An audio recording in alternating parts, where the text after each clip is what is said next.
তৃতীয় কথা, 7 নম্বর ফর্ম কেউ কেউ ডেলিভারেটলি জমা দিচ্ছেন। 7 নম্বর ফর্ম ভেরিফিকেশন না করে কোনো ইনক্লুশন যাতে না হয় তার জন্য আমরা দাবি জানিয়েছি।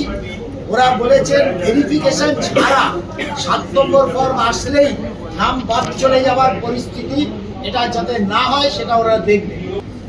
সবচেয়ে গুরুত্বপূর্ণ বিষয় আজকে ছিল সবার কাছেই 60 লক্ষ ভোটারের অ্যাডজুডিকেশন কিভাবে তারা ফেস করছে মানুষেরা জানে না, পলিটিক্যাল পার্টি জানে না।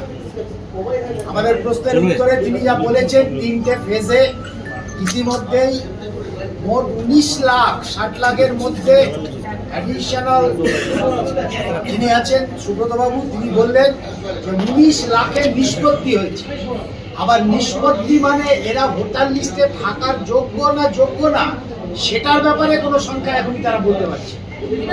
দ্বিতীয় হচ্ছে 7 থেকে 8 দিনের মধ্যে ফার্স্ট সাপ্লিমেন্টারি লিস্ট তারা বের করবেন এবং সাকসেসিভলি এই রকমের অ্যাটমোস্ট 3টে সাকসেসিভ লিস্ট তারা বের করবেন, এই কথা তারা জানাতে চাইছে।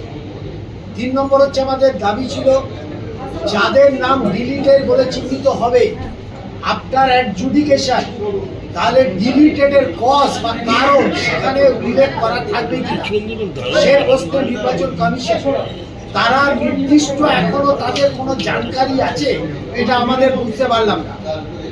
সেই সময় তারা বলছেন এটা কোর্টের আন্ডারে আছে, কোর্ট যেমন ভাবে বলবে আমরা তেমন ভাবে, অর্থাৎ প্রসেসের অর্ধেকটা অপকর্ম করে দেরি করে এখন কোর্টের নাম করে এখান থেকে আর কোনো উত্তর পাওয়া যাচ্ছে না, এই রকমের একটা পরিস্থিতি তৈরি হচ্ছে।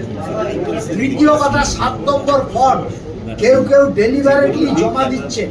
7 নম্বর ফর্ম ভেরিফিকেশন না করে কোনো ইনক্লুশন যাতে না হয় তার জন্য আমরা দাবি জানিয়েছি।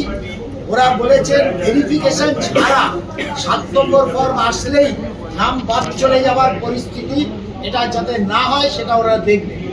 4 নম্বর বিষয় হচ্ছে ফাইনালি নমিনেশনের আগে 60 লক্ষ অ্যাডজুডিকেশনের ব্যাপারে নিষ্পত্তি ওরা করে ফেলতে পারবেন বলে এখনো ওদের আশা আছে। যদিও যে প্রসেসে করছেন কোর্ট, ওরা দুটো সফটওয়্যারের কথা বলছেন, তাকে ইন্টারমিঙ্গল করার কথা বলছেন। আমাদের এখানেই সন্দেহ আছে অতীতে সফটওয়্যারের কথা বলে জন্মেছে নো ম্যাপিং আর লজিস্টিক ডিসক্রিপেন্সি। তার ফলে সফটওয়্যারের উপর নির্ভর করে যদি নির্বাচন কমিশন কেবল চলে তাহলে পশ্চিমবাংলার মানুষের সামনে এই আশঙ্কা থেকে যাচ্ছে। আর কোনো প্রকৃত ভোটার বাদ রেখে যদি এ কাজ হয় তাহলে আইনের পথেও যা ফয়সালা করার সে ফয়সালা করার জন্য আমরা আমাদের প্রস্তুতি জারি রাখব।